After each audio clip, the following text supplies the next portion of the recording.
Hello there, everybody. Thank you for joining me on this Monday for the 10th episode of the Southern Conservative Podcast. My name is Ty.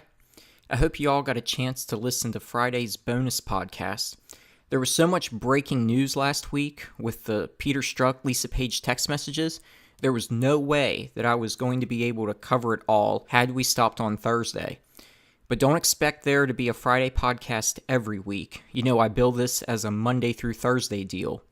But when we need to do a Friday podcast, we'll go ahead and do one. Anyway, there was a lot of crazy news over the weekend. Not so much related with the latest Trump-Russia collusion. We'll get into that later. There's some breaking developments in that whole story tonight. Big shakeups happening in Washington.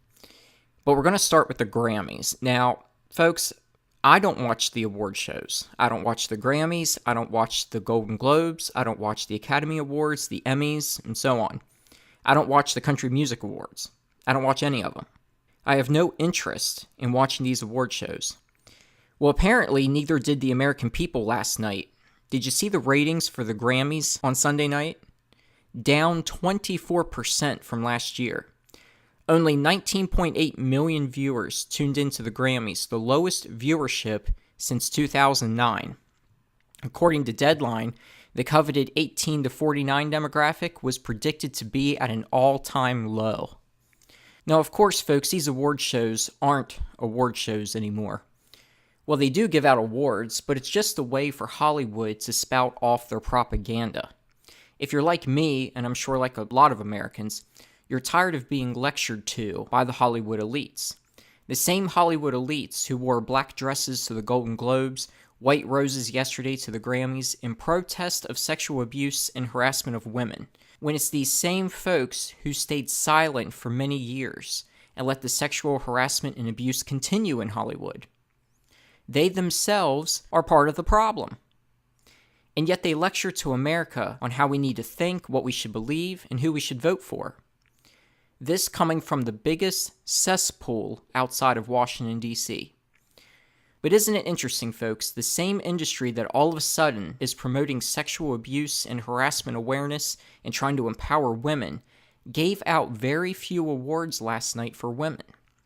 This report comes from the New York Daily News. Headline, only one woman, Alicia Cara, won a main award at the Grammys. Only one woman won an award during the main event at the music celebration Sunday night, Alicia Cara, who took home the Best New Artist Award. The rest of the categories were overwhelmingly dominated by men, particularly Bruno Mars, who swept the Song, Record, and Album of the Year categories. Even the Best Pop Song category, which boasted 4 female nominees out of 5, went to the only male, Ed Sheeran, for Shape of You. Alicia Cara, who was named Best New Artist, was the only woman to win her own award at the Grammys main show Sunday night. Lorde, who was nominated for Album of the Year, was the only one in that category not to perform at the show. Her competition, Jay-Z, Kendrick Lamar, Bruno Mars, and Childish Gambino, were all offered solo performances of their own music. Rihanna also shared Lamar's award for Best Rap/Sung Performance, making her only the second woman to touch a trophy at the main show. Recording Academy President Neil Portnow blamed women for not making enough music to win an awards, saying, quote, I think it has to begin with women who have the creativity in their hearts and souls, who want to be musicians, who want to be engineers, who want to be producers, who want to be part of the industry on the executive level to step up. Because I think they would be welcome. I don't have personal experience of those kinds of brick walls that you face, but I think it's really a combination. Us as an industry making the welcome mat very obvious, creating mentorships, creating opportunities not only for women, but all people who want to be creative and really paying it forward and creating that next generation of artists who feel they can do anything, they can say anything. So he's blaming it on women. He better look out because I really don't think that's the message Hollywood wants to portray. But you see the hypocrisy here, folks. They stay silent about sexual abuse for years. I mean, we're talking about illegal behavior here, folks, in many cases. There are reports of pedophilia and rape. We're talking illegal behavior. People should be going to prison. They stay silent for years, and now they want to project a message of empowering women. But women barely took home any awards last night. Well, Hillary Clinton also made an appearance at the Grammys. Sort of. It was a pre-recorded bit. She was shown reading from Michael Wolff's BS book Fire and Fury that makes all sorts of salacious claims about Trump's first year in the White House. Inviting Hillary to the Grammys. Folks, you'll remember last year, well, it was a little over a year ago, before Trump was inaugurated. Hollywood totally melted down over Hillary's defeat, particularly because she won the popular vote over Donald Trump, thanks to California. Well, they still wish, after more than a year since the 2016 election, that she was president of the United States. They simply haven't gotten over it. And speaking of liberal hypocrisy, this comes on the heels of a report that she supposedly covered up sexual harassment that occurred to one of her staff members during her 2008 presidential campaign when she lost the Democratic primary to Barack Obama. This story from Fox News. Hillary Clinton reportedly helped protect a senior advisor to her 2008 presidential campaign after accusations that he repeatedly sexually harassed a young subordinate. The New York Times reported Friday on the incident, revealing how Clinton allegedly intervened to help the advisor burn Strider on board. According to the Times, the complaint was made by a 30-year-old Clinton staffer who shared an office with Strider. She reportedly told a campaign official that Strider had rubbed her shoulders inappropriately, kissed her on the forehead, and sent suggestive emails. Clinton's 2008 campaign manager, Patty Doyle, reportedly recommended Clinton fire him, but sources told the Times he was kept on the campaign at Hillary Clinton's request. Instead, Strider was ordered to receive counseling and lost several weeks of pay while the young woman was shifted to a new role. This should come to no surprise to anyone. After all, she protected her husband for years, going all the way back to Arkansas, when numerous women made allegations of sexual assault against Bill Clinton. The women were cast aside, bimbo eruptions they were called. James Carville referencing Paula Jones, you drag a $100 bill through a trailer park, you never know what you'll find. Anyway, so then you had this story, folks, out of California. This story right here, I believe, shows that I don't think you're ever going to turn California around. It's become so immersed in liberalism that there's no going back. Here's the headline from Breitbart. This was the first place I saw this story over the weekend, and I see now that other sites have since picked up the story. Here's the headline. California bill would jail and fine waiters who offer unsolicited plastic straws. Let that headline sink in, folks. California bill would jail and fine waiters who offer unsolicited plastic straws. A group of California legislators want to punish waiters who offer, quote, unsolicited plastic straws to customers with a 6-month jail sentence and a $1,000 fine. Democratic California Assembly Majority Floor Leader Ian Calderon has introduced a bill that could put waiters in jail for offering their patrons a plastic straw without them asking for one. This bill would prohibit a food facility as specified where food may be consumed on the premises from providing single-use plastic straws to consumers unless requested by the consumer, the bill reads. By creating a new crime and imposing additional enforcement duties on local health agencies, this bill would impose a state-mandated local program. Existing law requires, except as otherwise provided, a person who violates any provision of the code to be guilty of a misdemeanor, with each offense punishable by a fine of not less than $25 or more than $1,000, or by imprisonment in the county jail for a term not exceeding 6 months, or by both, it states. Calderon estimated that Americans use 500 million plastic straws per day. 500 million plastic straws per day. A report on the bill from Reason revealed that the estimate came from a 2011 survey conducted by then 9-year-old Milo Kress. Kress calculated the number by calling straw manufacturers. In a press release, Calderon explained that the bill is motivated by a push to create greater awareness about the effects of plastic straws on the environment. He says we need to create awareness around the issue of one-time use plastic straws and its detrimental effects on our landfills, waterways, and oceans. AB 1884 is not a ban on plastic straws. It's a small step towards curbing our reliance on these convenience products, which will hopefully contribute to a change in consumer attitudes and usage. After intense scrutiny, Calderon issued a series of tweets that contradict with the text of his bill. Calderon now claims that the bill would not make serving plastic straws a crime, saying, "I'd like to clarify that AB 1884, straws upon request, is A, not a ban, and B, should it become law, it will not make it a crime for servers to provide plastic straws. My intention is simply to raise awareness about the detrimental effects of plastic straws on our environment."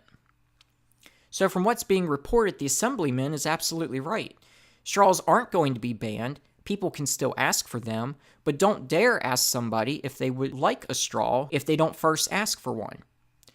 Pretty soon, folks, if you go to a restaurant in California, a restaurant that uses plastic utensils or paper or plastic drink cups, you'll just have to bring your own silverware and drinking glasses from home. I mean, if you're worried about the environment to the point where you're scrutinizing straws, that's when you've crossed the line into territory that I don't think you're ever going to get out of. It's absolutely amazing what's going on in that state. There were all sorts of other stories out there that were just as crazy over the weekend, including a woman in California suing Walmart because African American beauty products are locked up in a glass case while other beauty products targeted to other races are freely available. This woman, Essie Grundy, is being represented by none other than Gloria Allred. So that tells you everything you need to know, folks. Personally, I would like to know how Gloria Allred finds these women. You know, I doubt Miss Grundy sought out the legal advice of Gloria Allred. In other words, that she really wanted Allred to represent her and not Allred seeking out this woman. But I could be wrong. Anyway, Miss Grundy said, "When I walked down the aisle and saw that Walmart had placed all of the African American hair and skin products under lock and key, I had to pause. I had to step back. I was in shock. I realized that all the similar products for other races was freely available."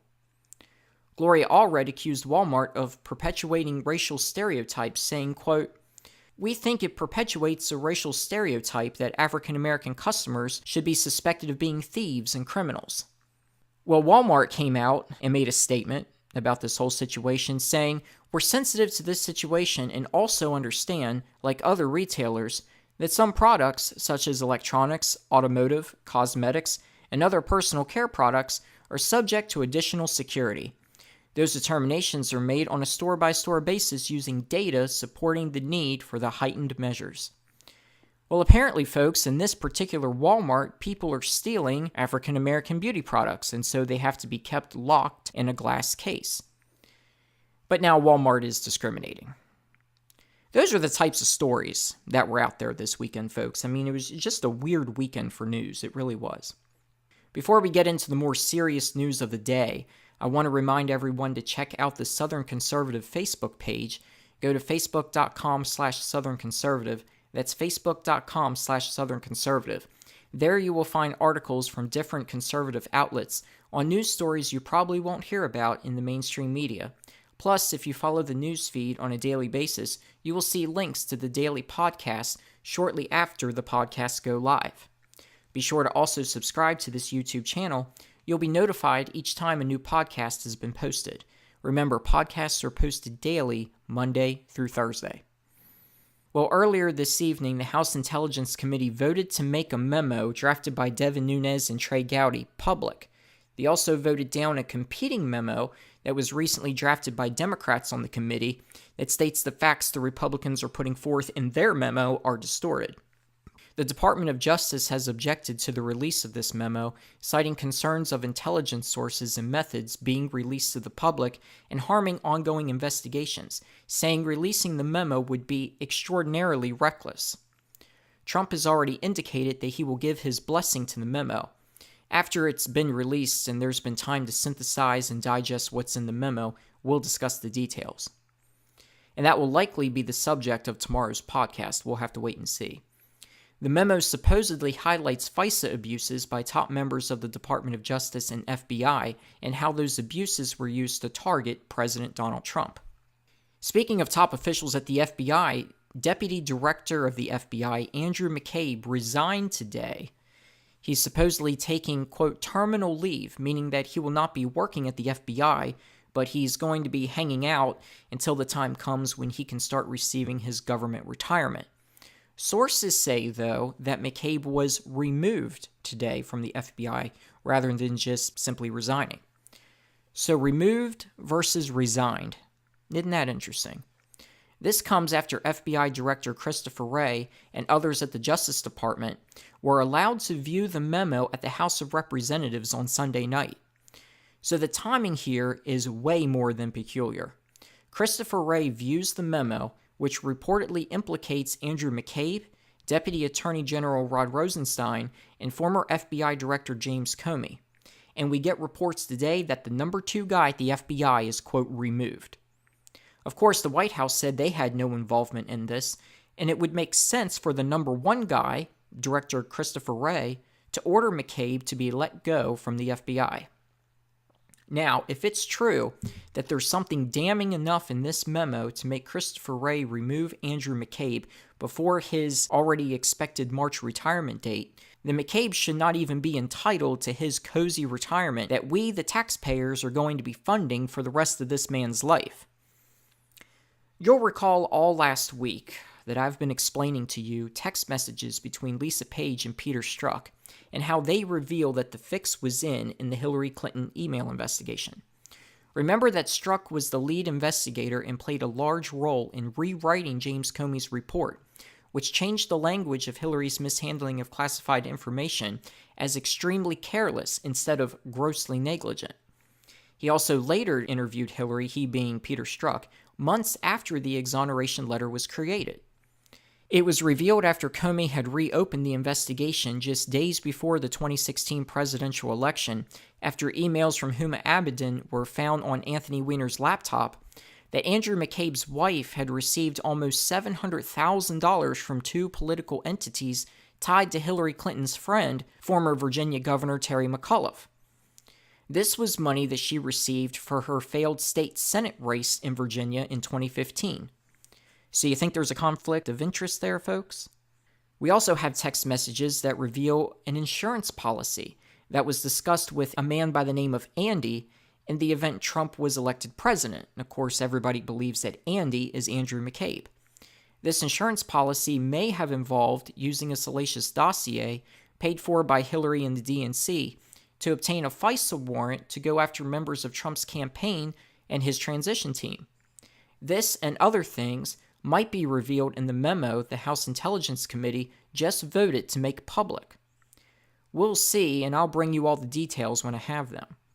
But we already have evidence that Andrew McCabe has his hands in both scandals, getting Hillary off the hook and trying to nail Donald Trump on Russia collusion using a dossier filled with lies and Russian propaganda. Well, don't forget, folks, Tuesday night at 9 p.m. is the President's State of the Union address. I'll be watching the address and taking notes, so the podcast for tomorrow night won't come out until after the State of the Union speech. So don't expect the podcast to be out until probably after midnight. Sorry to bring it to you that late, but that's how it fits into my schedule. So if you don't want to stay up late, you can always listen to the podcast on Wednesday. And remember, the podcasts aren't deleted. You can always go back on the YouTube channel and listen to any of the podcasts anytime you like.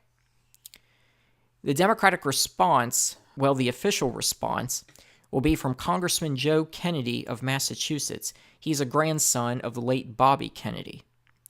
There's also going to be other responses to the speech, including one by Congresswoman Maxine Waters, which will air on BET, Black Entertainment. She will not be attending this State of the Union address, along with other congressmen, including Bobby Rush, Jan Schakowsky, Danny Davis, John Lewis, Gregory Meeks, Barbara Lee, Albio Sires, Earl Blumenauer, and Frederica Wilson in her cowboy hat. Also, Supreme Court Justice Ruth Bader Ginsburg will not be in attendance. So tomorrow's podcast, expect details from the memo, maybe if they're released and we have them, and expect highlights from the State of the Union address. So it's going to be a busy week this week, folks. That's it for today. I hope you'll join me for tomorrow's podcast.